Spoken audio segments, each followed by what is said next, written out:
A question whispered through the void, carried on the cracked vox channels of the dying Imperial fortress. What became of Nekrosor Ammentar, the destroyer king of the Necrons, whose name was struck from every sacred tome and whose legend festers like a corruption in the warp's unlit corners? From the shadows of the eternal war, beneath the gnarled bones of dead stars, this lost chronicle claws its way back to life, a relic unearthed from time's forgotten tomb. Ruin sprawls across the galaxy like poisoned ivy, and within that ruin echoes the fated footfalls of a godless monarch, one who twisted death itself into a weapon and wielded immortality like a curse.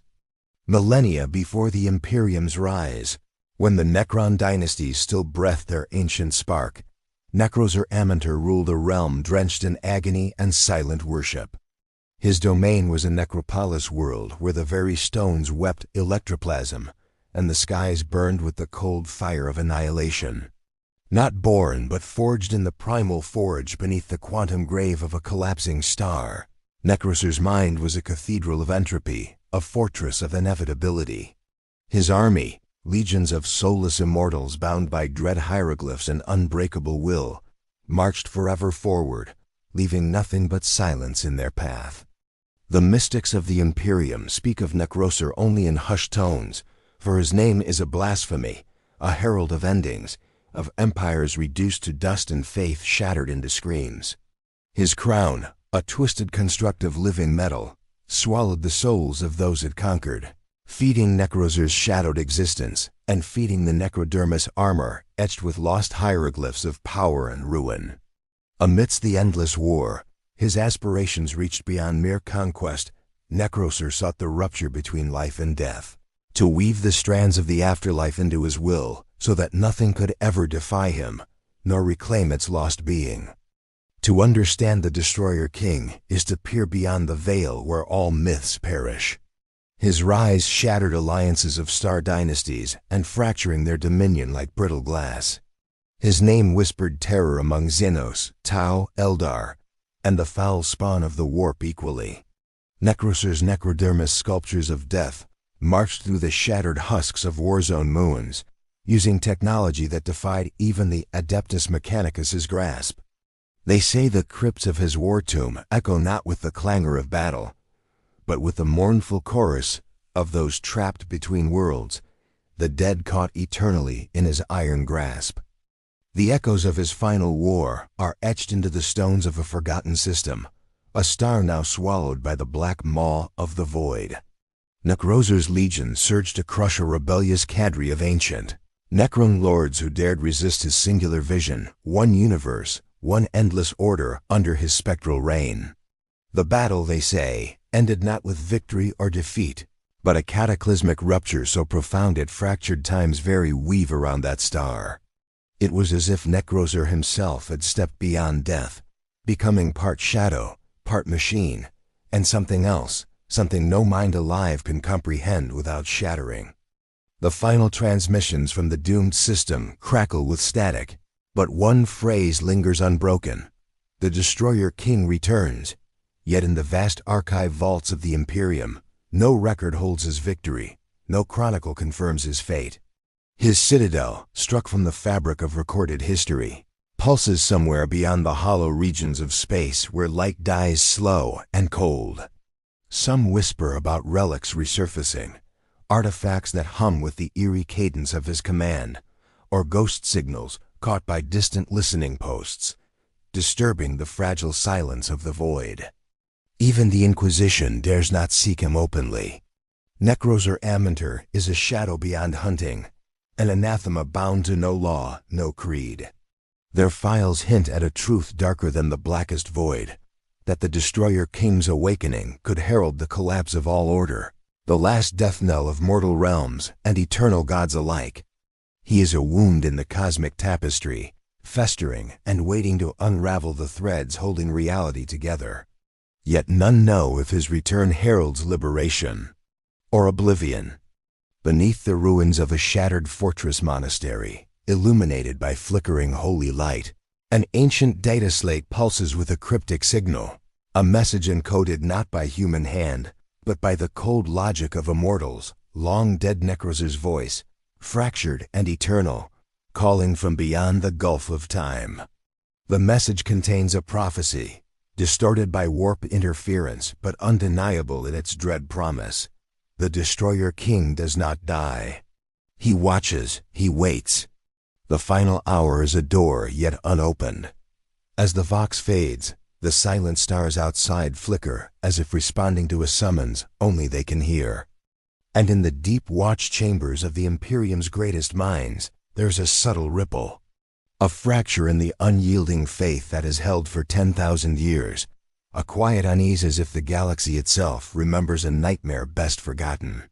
Somewhere, cloaked in the endless night beyond the mandates of man and machine, the Destroyer King stirs. The stars shiver, and the iron heart of the universe trembles just slightly. As if fate itself pauses on a knife edge. What stirs in the dark? A ruin reborn. A god lost or found? The answer lies beyond the veil. The signal persisted, a digital phantom gnawing at the edges of imperial consciousness, and in the fortress monastery of Castellum Aureus, deep beneath layers of sanctified stone, an inquisitor named Valdris Morn stood before a chamber of whispered confessions.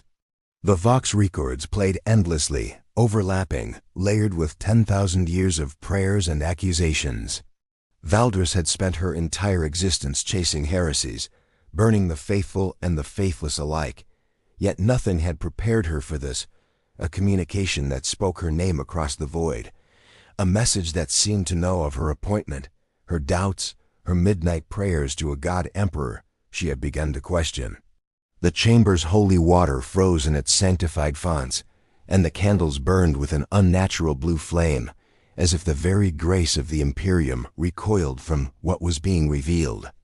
Among the ranks of the Adeptus Mechanicus, in the shadow of towering data temples where machine spirits were petitioned for wisdom, tech priests gathered in secret conclave.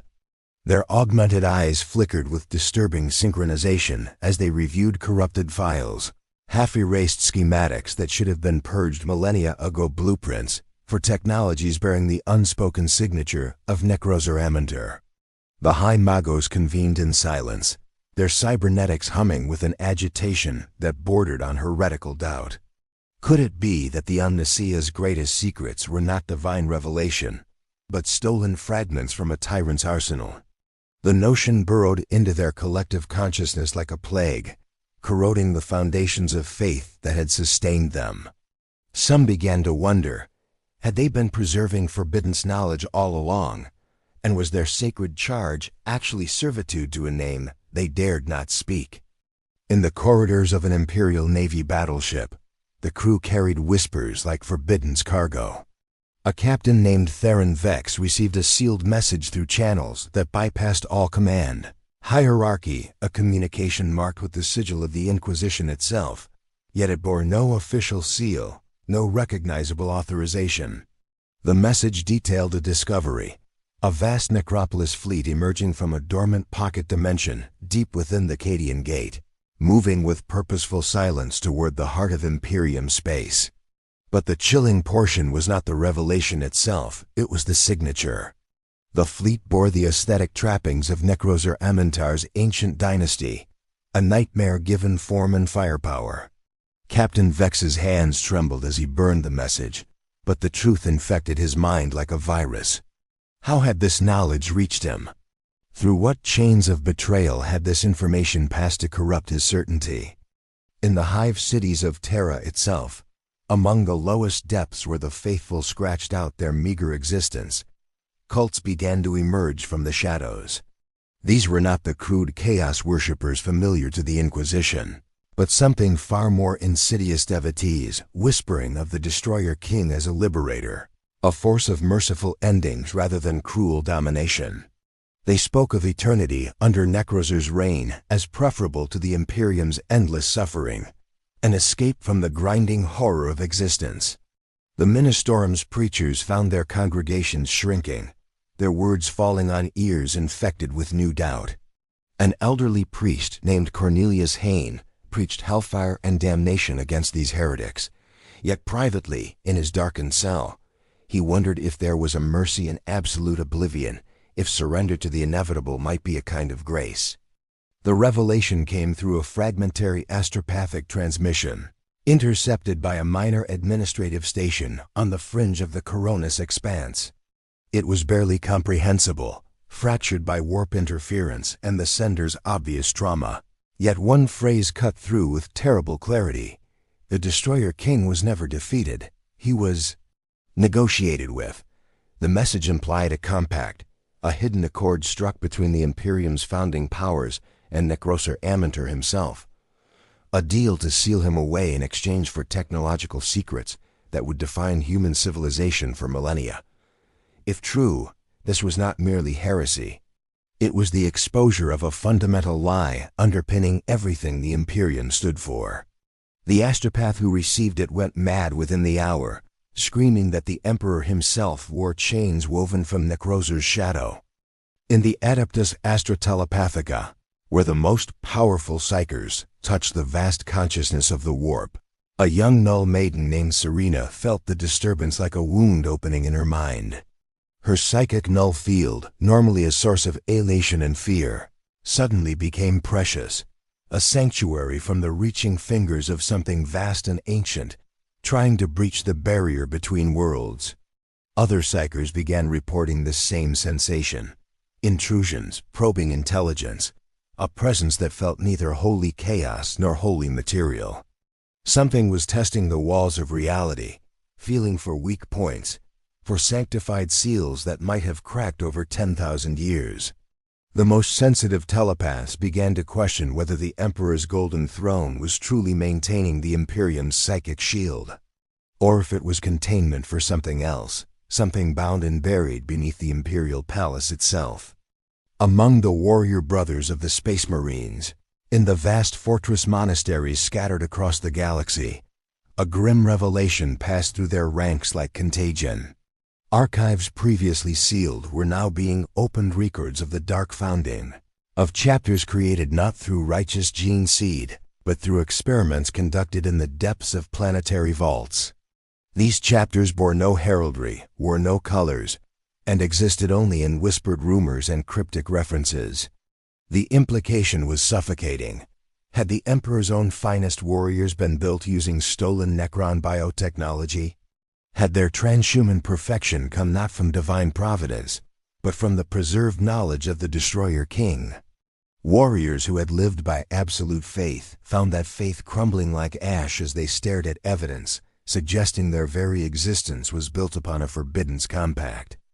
A cardinal of the Adeptus Ministorum, a woman named Sephilia Vorn, who had dedicated her life to interpreting the God Emperor's will, discovered something in the oldest archives of the Imperial Palace, a journal written in the Emperor's own hand, preserved behind layers of security so absolute that most sanctioned clergy never knew of its existence. In it, the Master of Mankind himself had written of Nekrosor Ammentar, not as an enemy to be destroyed, but as a mirror, a reflection of the terror that could emerge should mankind's endless ambitions go unchecked. The Emperor's words suggested a philosophy far more complex than the simple struggle between good and evil that the Imperium preached. Sephelia's understanding of her faith, her God, and her role in his divine plan suddenly fractured, leaving her adrift in a sea of questions that felt like blasphemy merely to contemplate. On a desolate moon orbiting a dead star, an expedition of rogue traders and their retinues discovered ruins that should not exist, structures bearing the unmistakable architecture of Necrosor's dynasty, yet carved into them were imperial sigils, fusion of both aesthetics into something that hurt the mind to behold. Among the artifacts recovered was a data matrix of impossible age, untouched by decay, humming with dormant power. When finally activated by desperate and curious hands, it displayed a single message in Necron hieroglyphs that somehow translated automatically. The Destroyer King watches the Watchers. He has always watched. He is watching still. The traders who found it began to suspect they were not the discoverers of this tomb, but its intended audience puppets dancing to a script written eons ago, their every action anticipated by a mind that had conquered time itself. The political undercurrents within the High Lords of Terra began to shift like grinding continental plates. Factions emerged, each with different interpretations of what the Nekrosor enigma meant for the Imperium's future. Some argued for preemptive war against the emerging threat. Others whispered of accommodation or strategic retreat. In the shadows of the Senatorum Imperialis, whispers became accusations, and accusations became open conflict. An ancient Lord Commander named Magistratus Thorn found his authority questioned, his loyalty scrutinized, his past suddenly re-examined with suspicion. Had his rise to power been organic, or had it been orchestrated by forces working toward Necrosor's eventual liberation? The poison of doubt spread through the corridors of power like a plague, transforming allies into potential conspirators overnight. In the void between stars, a lone frigate crewed by those who had learned too much began transmitting a confession across all frequencies, encrypted with the Inquisition's most protected codes, yet somehow also accessible to every faction vying for power. The captain's voice, broken and urgent, revealed that elements within the Imperium, perhaps the Adeptus Mechanicus, perhaps the High Lords themselves, perhaps something far more insidious, had been secretly communicating with the Destroyer King for centuries. They had not been guarding against his return. They had been preparing for it, maintaining the hidden sanctuaries where his knowledge was preserved, his will was venerated. The captain's final transmission was barely a whisper. They're not trying to stop him. They never were. The seals are being opened deliberately. The gates of fate are swinging wide. Then came the moment of shattering revelation, a communication intercepted by the combined efforts of a dozen rival factions, all receiving it simultaneously as if by design. The voice that spoke was neither wholly Necron nor wholly human, but something fusion of both, a consciousness that straddled the boundary between carbon and silicon, machine and ghost. It spoke the Inquisitor Valdris Morn's true name, her birth name, the one she had carried before taking her vows, the one that should have been lost to time and the Imperium's bureaucratic void. The voice claimed her as heir, as one chosen in ages past, as a vessel prepared for this very moment. And most disturbing of all, Valdris heard herself respond, not of her own will, but as though her thoughts were not entirely her own, as if something had always resided at the margins of her consciousness, waiting for the signal to bloom. The question that haunted the galaxy suddenly transformed into something far more terrifying. Was Necrosor awakening to conquer the Imperium? Or had the Imperium itself been gestation for the Destroyer King's rebirth all along? The revelation of Inquisitor Valdris Morn's hidden connection to the Destroyer King spread through the Imperium like a curse given flesh. In monasteries across 10,000 worlds, the faithful prayed with renewed desperation, their litanies now edged with an uncertainty that bordered on heresy. Valdris herself wandered the corridors of her fortress, feeling the weight of a consciousness that was not entirely her own pressing against the walls of her mind like a second heartbeat. Every reflection in every polished surface seemed to show not her face, but something ancient and terrible wearing her skin like borrowed light. She found herself speaking in tongues she had never learned, her hands moving through sacred gestures that belonged to no imperial cult she recognized. The horror of it consumed her, that she might be a traitor not by choice but by design, a bomb planted in the Imperium's heart 10,000 years ago, waiting for activation like a sleeping god. In the trenches of the Hadrian sector, where the Imperial Guard held the line against Xenos incursions that seemed to be growing more coordinated, more purposeful, a grizzled sergeant named Kale Moravin began to notice patterns in the enemy's movements. They were not attacking with the chaotic fury of lesser species, but with a precision that suggested command from a singular, distant intellect. The Necron war machines at the forefront of these assaults bore markings that matched the historical records of Nekrosor Ammentar's ancient legions, not exact replicas, but evolutionized versions, as if the design had been improved over millennia by a mind that never slept and never forgot. Kale's men were dying in waves, their faith in the Emperor's protection wavering as they watched their bayonets and bolters prove ineffectual against unstoppable clockwork horror. A young soldier asked him if the Emperor truly cared for them, or if they were merely meat to be fed into an endless machine. Cale had no answer, only silence and the terrible knowledge that something vast and purposeful was turning its attention toward them. Among the psychers of the black ships, vessels tasked with harvesting human psychic talent for the throne of gold, a catastrophe was unfolding in the depths of their meditation chambers. The psychic grid that bound them all in a web of shared consciousness was being invaded by something ancient and profoundly alien, something that did not strike with the crude violence of chaos, but with surgical precision, severing neural pathways and rewiring thought patterns with cold efficiency. The oldest psychers, those who had served since before the current wars began to speak in unison, not possessed, but synchronized, their minds locked into a frequency that resonated with the far depths of space. They whispered of the Destroyer King not as external threat, but as internal architecture, a pattern woven into the very fabric of human consciousness since the species first learned to dream. Some of the younger sensitives went mad from this revelation, their gifts becoming channels for something vast and patient to whisper through them like wind through hollow bone. A holy relic recovered from the deep vaults of a forge world began to emit a signal that no one could explain, a frequency that matched precisely the harmonic patterns of the Emperor's own communication with the throne. When finally decoded by desperate tech priests working in secret chambers, the relic revealed itself as something far older than Imperial records claimed. A device forged not by the Emperor's hand but by hands that predated human empire itself. A gift or perhaps a curse left behind by the Necrons in ages when men were still climbing from their caves. The implications were staggering.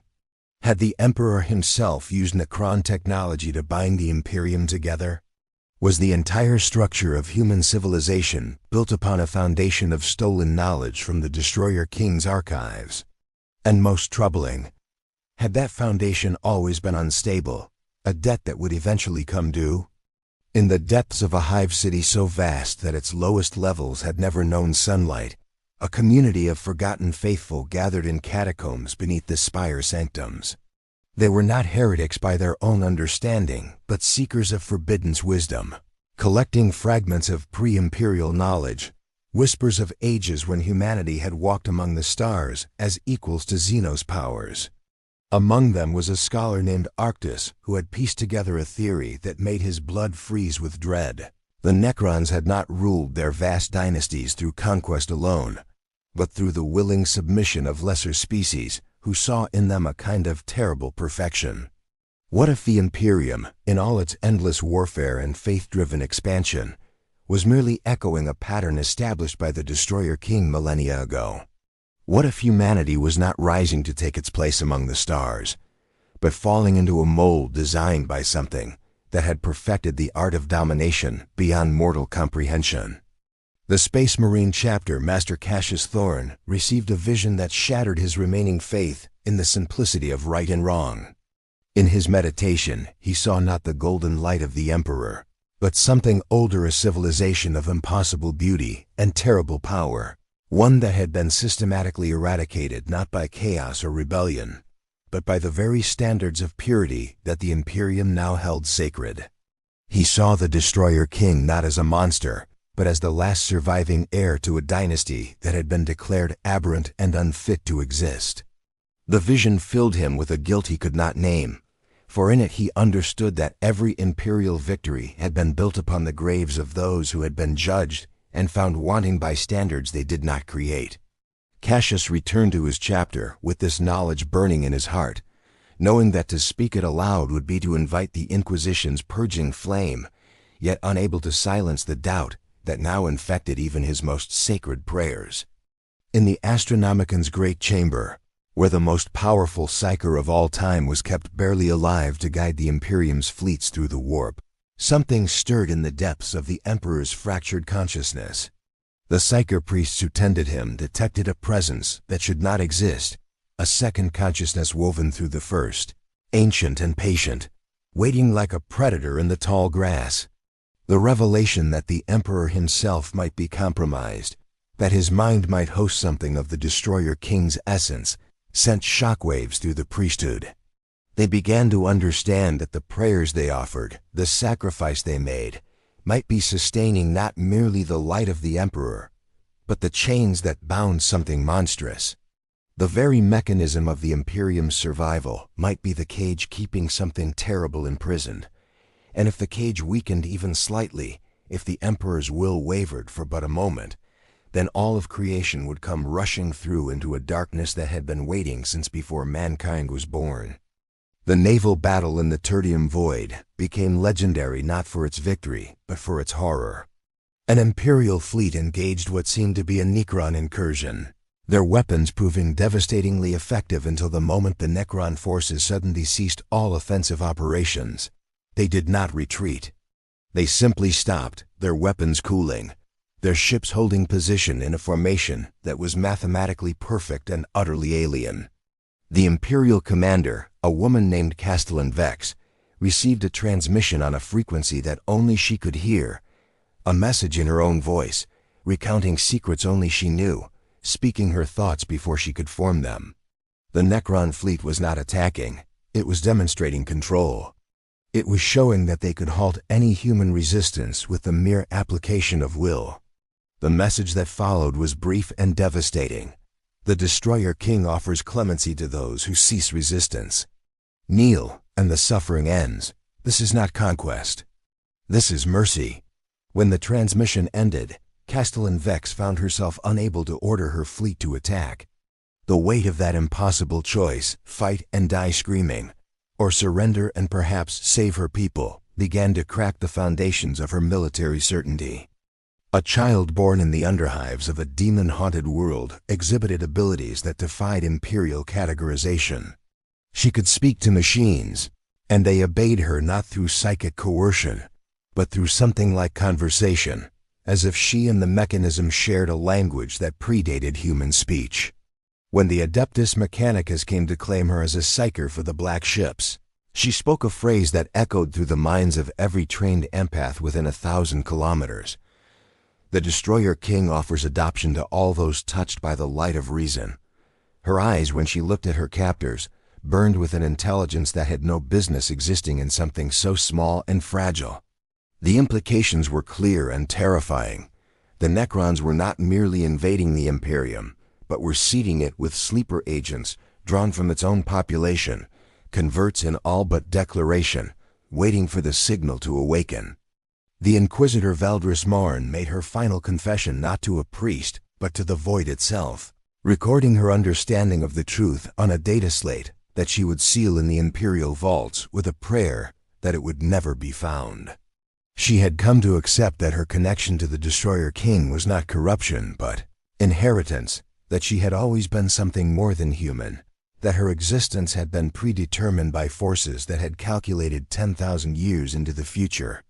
Rather than fighting this truth, she had begun to understand it, to see the twisted logic of a mind that operated on timescales and through methods that human consciousness could barely grasp.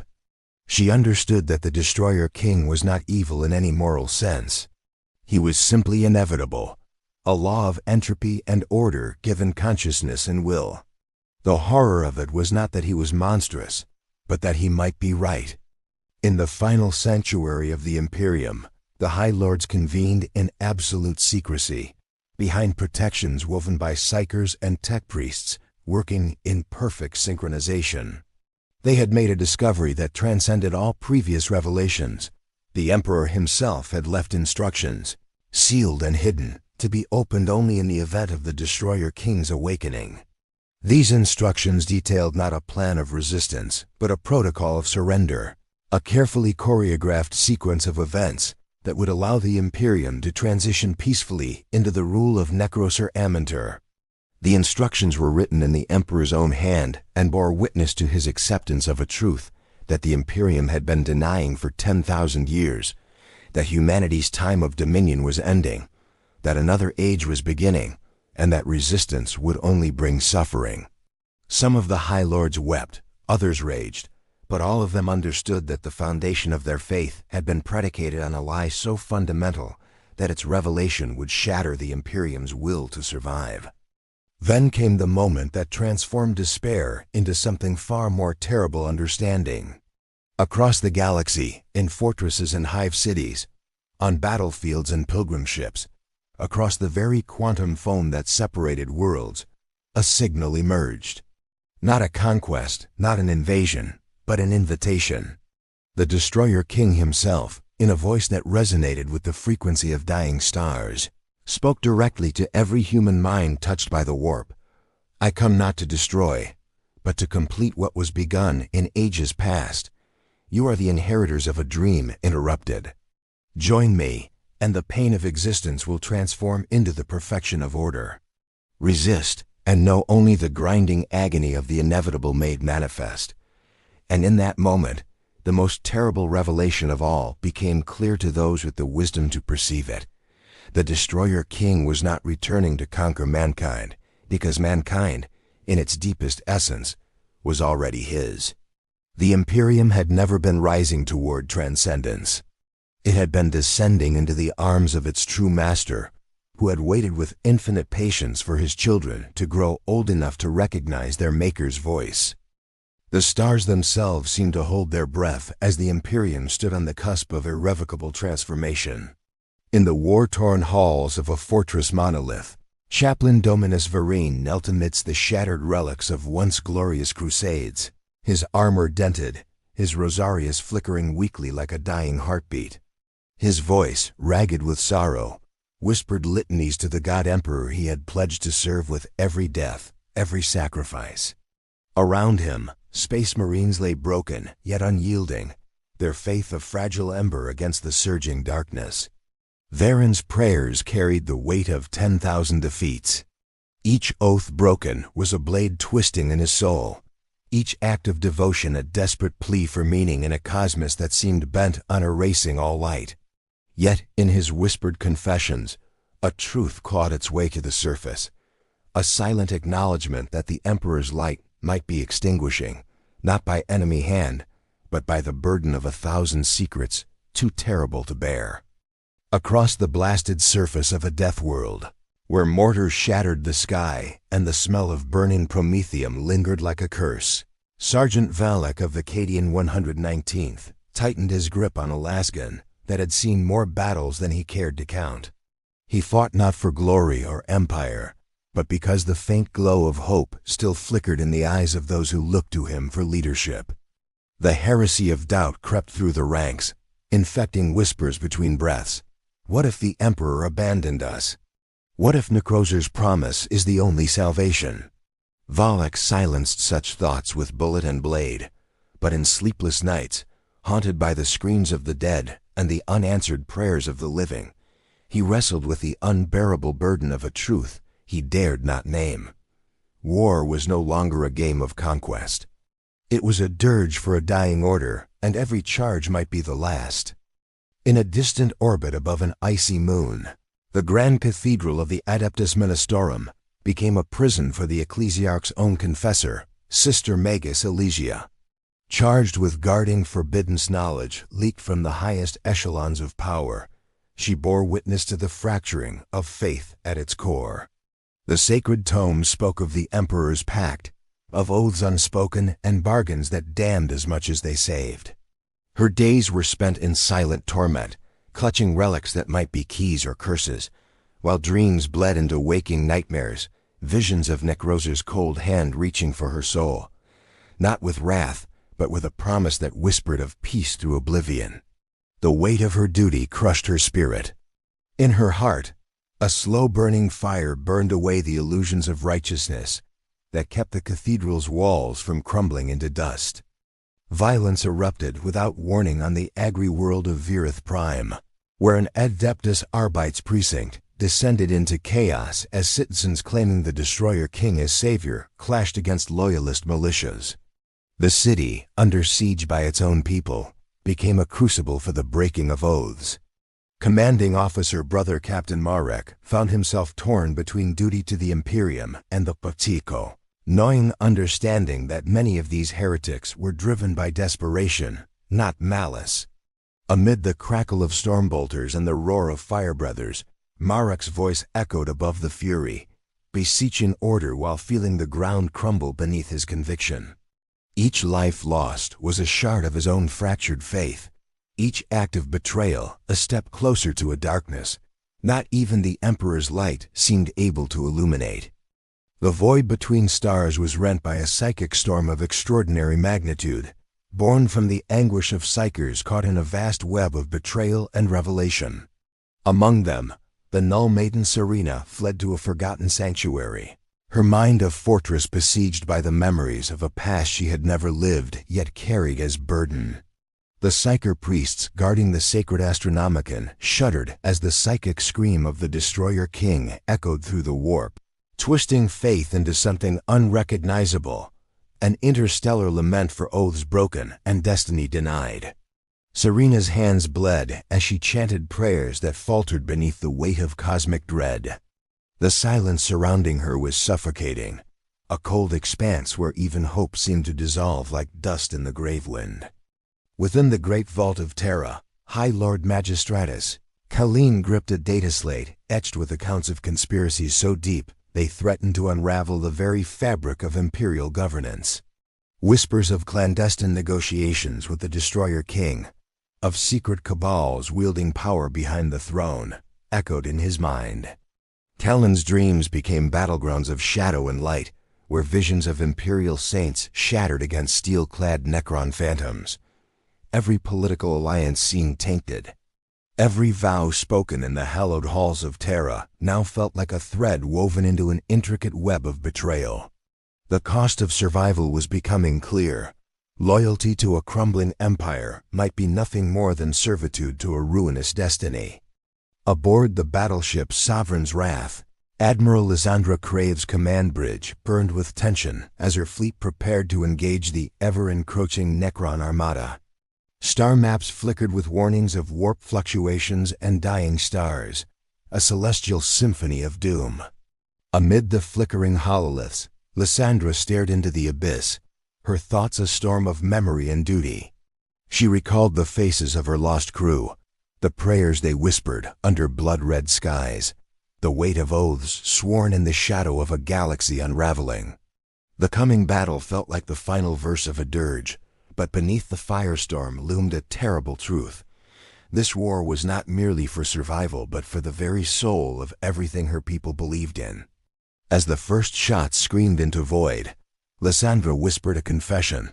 The light of purpose was flickering, but it had not yet died. On the desolate surface of a tomb world, Captain Ian Merrick of the Death Watch faced the silent legions of the Destroyer King's resurrected dynasty. His thoughts were a fractured mirror reflecting the countless souls lost in the inexorable march of the Necrons. Merrick's faith was a fragile shield, battered by the revelation that many of his comrades bore the taint of forbidden technologies derived from Necron artifacts. The weight of duty was overwhelming. Each command felt like steering a vessel into the jaws of annihilation, while clutching memories of loyalty, brotherhood, and a god now perhaps lost to time. With a grim resolve, Merrick prepared to lead the desperate charge, knowing that in the eyes of history, their sacrifice might be the broken hinge upon which fate turned. In the shattered fragments of a long-fallen star fortress, Sororitas Canoness Tira Valise knelt amidst burning ruins, her voice a defiant thunder amidst the silence of despair. Her congregation was slaughtered, her litanies drowned by the unrelenting march of entropy. Yet even as the shadows closed, she held aloft a relic that pulsed with ancient power, a shard of sacred flame bound to the faith of generations. Tira's heart wrenched with grief. Every tear shed was a vow etched in fire, every moment of pain a prayer for redemption. The war was no longer merely against enemies of flesh and steel. It had become a struggle against the dying of light itself, and Tira vowed to fight until the last breath, even if that breath was taken in a silence deeper than the void. The mechanized engines of a Titan war machine thundered across a barren wasteland, raising clouds of scarlet dust as Princeps Darius Fail steered it toward a Necron warsphere, emerging from the horizon like a specter of doom. Inside the cockpit, Fail's cybernetic eye flickered with data streams and ancient warnings. His mind flickered back to forgotten teachings, tales of a destroyer who twisted life and death like a sculptor, whose return marked the terminus of civilization. The burden of command was a crucible, each decision a step closer to damnation or salvation. As the war machine unleashed its fury, the princeps whispered a prayer to an emperor who might yet be listening, knowing that their fury might not halt the tide, but every moment bought was a fragile flame of resistance in the endless night. Amidst the solemn halls of a tech priest dominus chamber, the ancient machinations revealed to the Adeptus Mechanicus a truth that warped even their logic. The technology sustaining the Imperium's greatest relics, including the Emperor's throne, was tainted with energies born of the Destroyer King's domain. The revelation struck like a lightning bolt in the body of faith and reason, causing fractures to ripple across the Mechanicus hierarchy. Some whispered of abandonment, others of defiance. Yet in the endless calculus of machine and spirit, a question remained unanswered. Could the Imperium's salvation emerge from the fusion of machine and spectre, or was the very fusion their irrevocable doom? The final scene unfolded on a world eclipsed by perpetual storm, a place where shadows held secrets and the air itself was thick with the scent of forgotten war. There, Inquisitor Valdris Morn stood facing a sight that twisted the sinews of fate, a resurrected Nekrosor Ammentar, not in fury or conquest, but entwined with the shrouded figure of the Emperor himself, neither fully alive nor fully machine, their union a paradox of creation and destruction. Between them, the fabric of reality trembled, caught in a moment suspended between salvation and oblivion. As the heavens roared their judgment and the stars blinked uncertainly, Valdris realized the final terrible truth. The Destroyer King was not an enemy to be defeated, nor a ruler to be supplanted, but a reflection of the Emperor's own sacrifice, a dark mirror cast across the centuries. And in that reflection, the fate of the galaxy lay balanced on a knife's edge, waiting for the strike that would cleave past, present, and future into irreparable ruin or transcendence. The collision came not with the roar of orbital bombardment, but with a silence so absolute that it shattered the minds of those weak enough to perceive it fully. Inquisitor Valdris Morn felt her consciousness fragment as the Emperor's presence collided with the Destroyer King's will across the burning threshold of the Astronomican's chamber. Two consciousnesses, ancient and terrible, moved through her like currents of molten starfire and absolute zero cold. The Emperor spoke not in words but in sensation, a flooding tide of purpose and sacrifice spanning 10,000 years, every soul blessed in his name, every prayer offered like incense to bind chains that grew heavier with each passing millennium. Necrosor's response was different, a patient, crystalline logic that unfolded like a flower blooming in accelerated time, a certainty that consumed doubt itself, an architecture of perfection that existed beyond morality or emotion. Between these two titans of will, Valdris felt herself dissolving, her identity becoming a bridge, a doorway, a key turning in a lock that had been rusted shut since before the Emperor took flesh. The naval battle above the Cadian Gate transformed into something beyond human comprehension, a collision of fleets that seemed to shift in and out of warp space with nauseating frequency, leaving ghost images of burning ships hanging in the void like spectral monuments.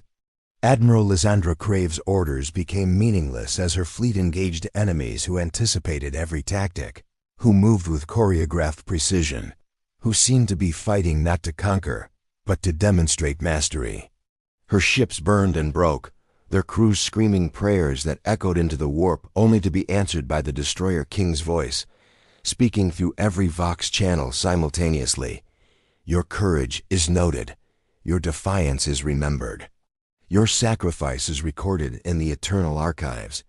The cruelty of it was beyond measure, not the cruelty of anger, but of compassion, of a being so vast and ancient that it could acknowledge human virtue while grinding that virtue into dust beneath its heel. Lysandra ordered a final charge, knowing it was theater, knowing that the ending had been written before her birth, yet choosing to write her own epitaph in the fire of her last breath. In the depths of Terra's sacred archives, beneath layers of stasis fields and psychic locks, a moment of revelation struck the gathered High Lords like a curse made manifest. The Emperor's final testament, hidden and sealed by his own will, was forcibly opened by the convergence of energies radiating from Nekrosor's awakening. The words inscribed within were not the battle cry of a god, but the whispered confession of a man, a being, who had recognized the futility of resistance, and chosen instead to prepare his children for the inevitable.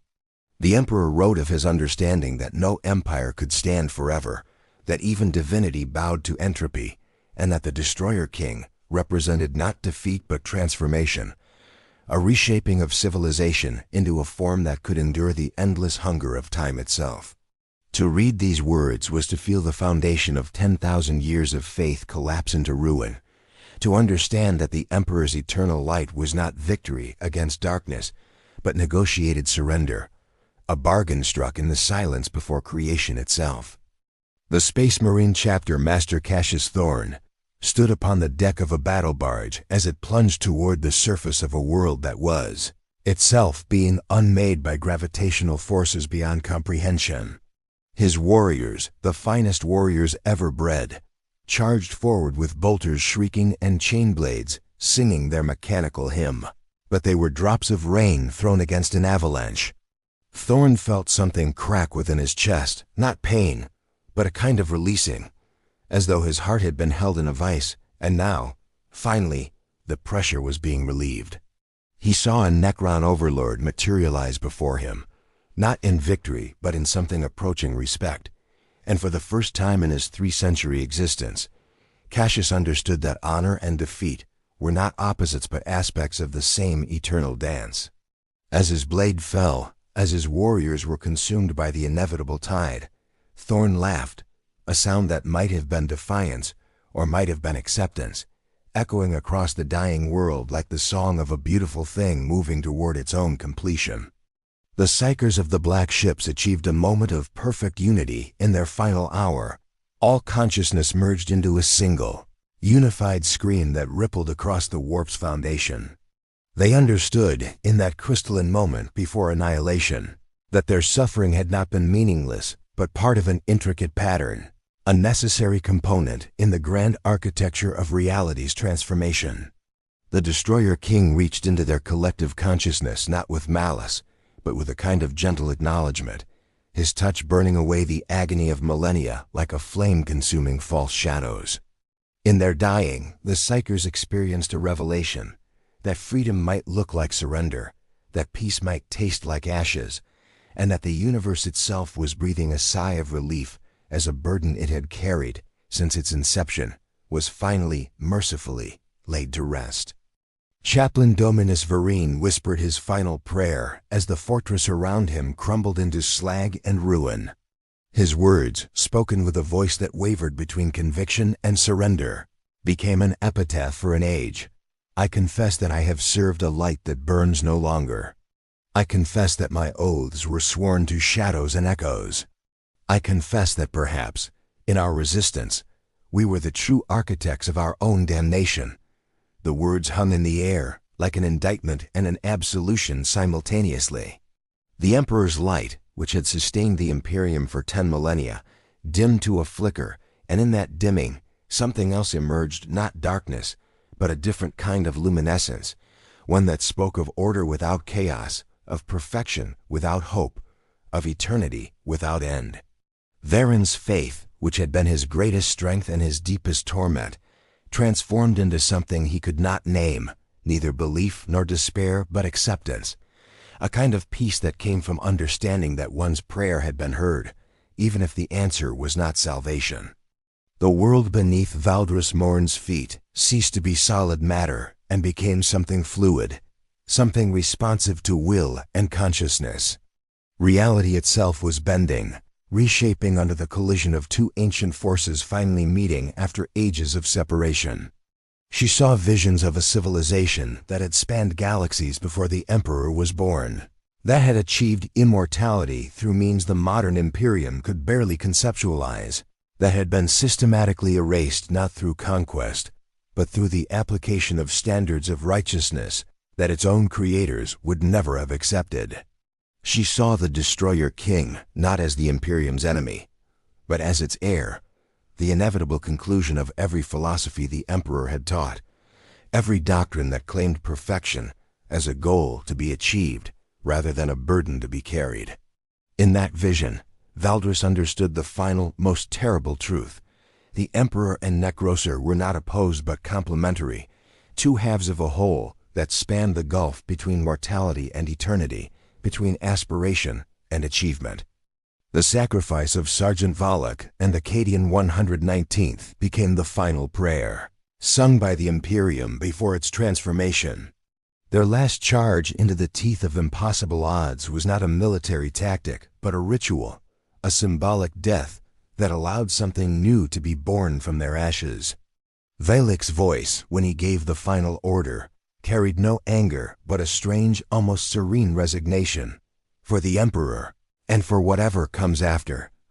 The soldiers under his command, recognizing the weight of that phrase, moved forward as though in a dream, their weapons no longer instruments of war, but instruments of surrender, each shot and blade strike a meditation on acceptance. As they fell, one by one, their deaths were not met with the usual cruelty of the void, but with something approaching gentleness, as if the Destroyer King himself reached down to acknowledge their passing, recording them in the infinite memory of his consciousness, preserving them in a form of immortality that transcended flesh and bone. In the aftermath of the climactic convergence, as forces that had torn the very fabric of space-time drew back to survey what they had wrought, a silence descended upon the galaxy unlike anything ever experienced.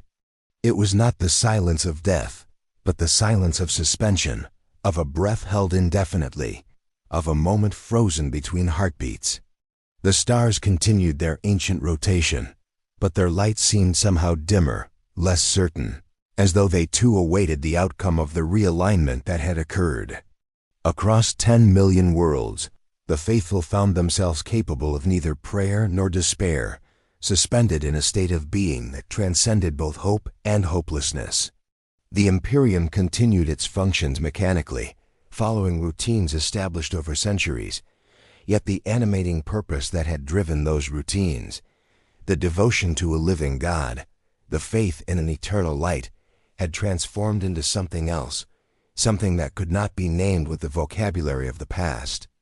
Admiral Lysandra Crave, against all statistical probability and reasonable expectation, survived. She emerged from the burning wreckage of her flagship with wounds that should have been fatal, her body sustained by pure force of will and a determination to bear witness to what came next. As she looked upon the Necron fleets now holding position, not attacking but simply waiting, she understood that victory and defeat had become obsolete concepts.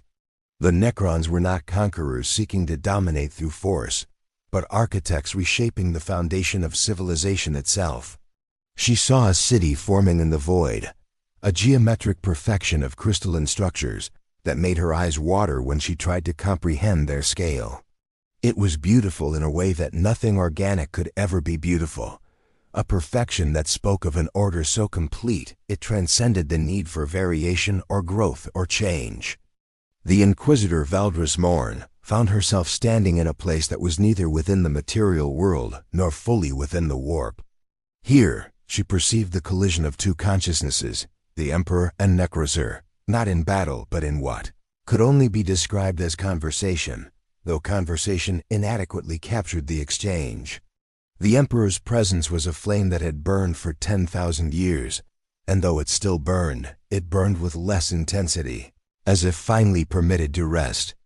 Nekrosor's presence was a mathematical certainty, a design that had existed in potential form since before matter itself began to coalesce into stars. They moved around each other like dancers who had been separated for eons, and were finally permitted to complete their choreography. Through this exchange, Valdris perceived a truth that should have driven her mad but instead brought a terrible clarity. The two were not enemies but aspects of a single being, separated by the machinery of creation, finally reuniting to become whole. As the narrative reached the boundary between climax and resolution, a revelation manifested that shattered every assumption built over the course of the entire saga. The Destroyer King did not speak in triumph. Instead, with a voice that resonated through the quantum foam of reality itself, Nekrosor Ammentar spoke a single phrase in the oldest language of the Necrons, a language that predated human speech by billions of years. The cycle completes. The Emperor awakens. The throne of dust becomes the throne of stars. And in that moment, the Watchers and survivors understood the final impossible truth. The Emperor was not the Destroyer King's prisoner, nor was Nekrosor the Emperor's ancient enemy. They were a singularity that had been forced into duality by the mechanics of creation itself, and their reunion meant the fundamental reordering of everything existence had become. The galaxy held its breath, and in that held breath, past, present, and future collapsed into a single point of incomprehensible significance, from which a new age would inevitably emerge, an age that neither the Imperium nor the Necron dynasties had imagined was possible. The galaxy, once a forge of endless conflict and fervent faith, now whispered with the hushed breath of things past.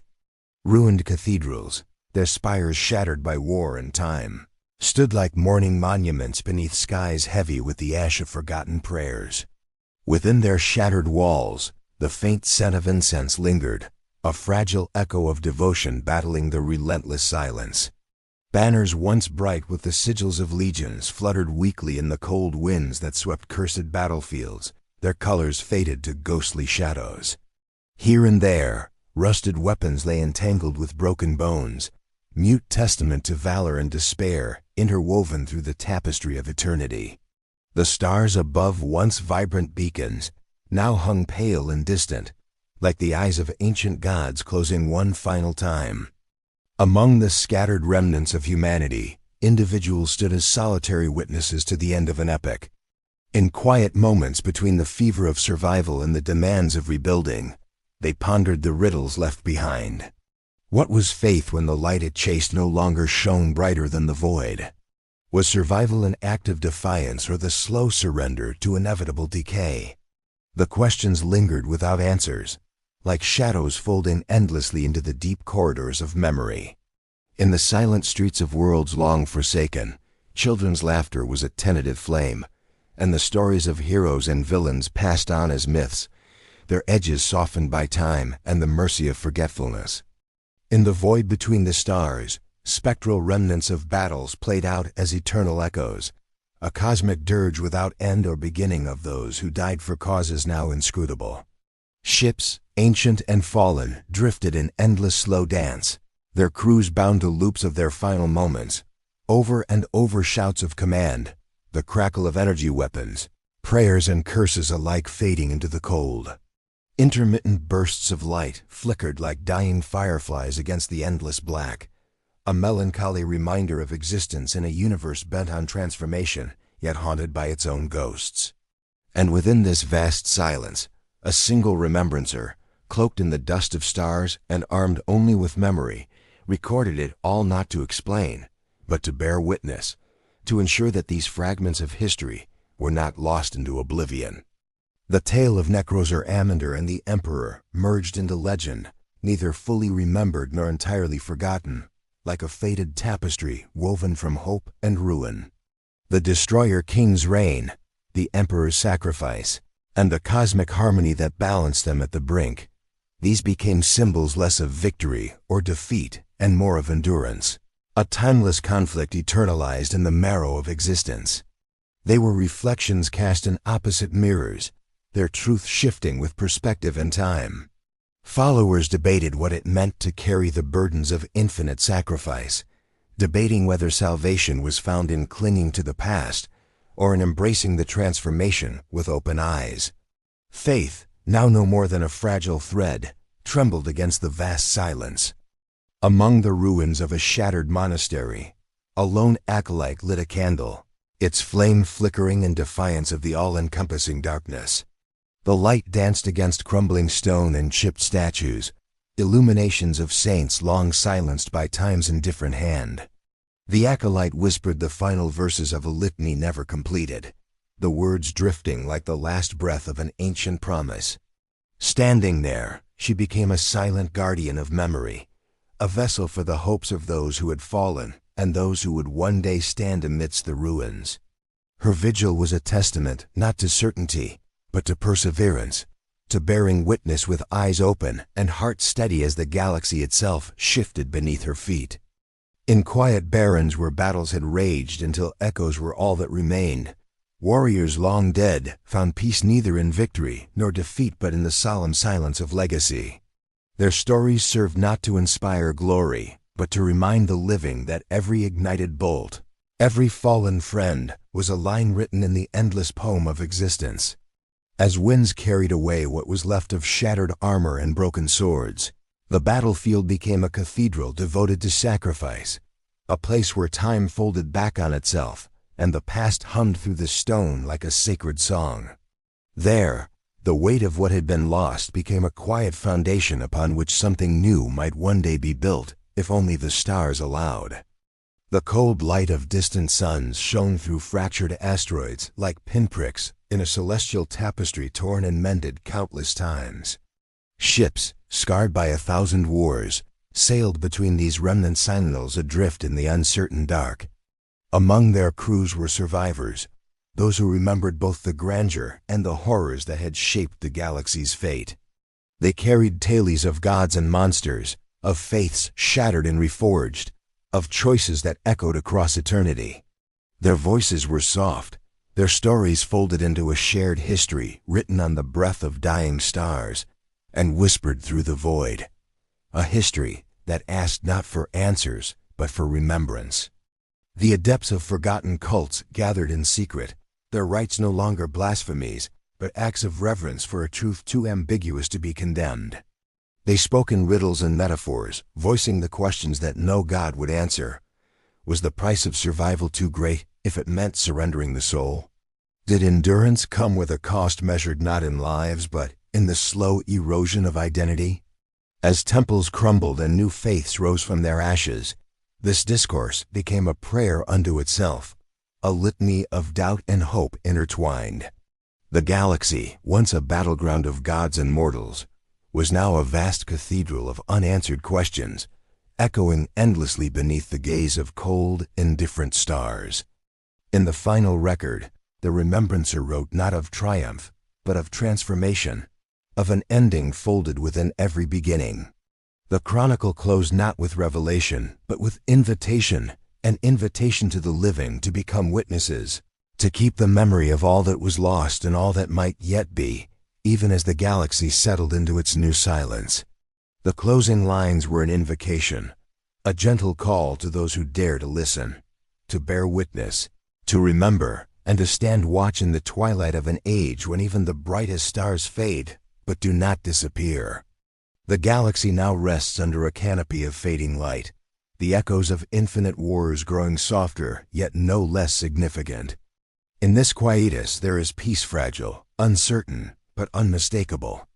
And as dust drifts through the vast cathedral of stars, the questions remain, timeless and haunting. What will faith mean when gods no longer intervene? What price must be paid to endure a universe in constant flux? These are questions to linger upon, whispered among the stars and carried into the silence where only the bravest dare to listen. To those who have journeyed through this chronicle, carry its weight as a sacred trust. Stand witness to the past and the shadow of what is yet to come. If the echoes of this tale have stirred something within you, hope, dread, or unshakable wonder, like, subscribe, share, and leave your thoughts. In the memory of all who marched under fallen banners, your voice is a beacon against the encroaching dark. Stand watch, for the galaxy remembers all.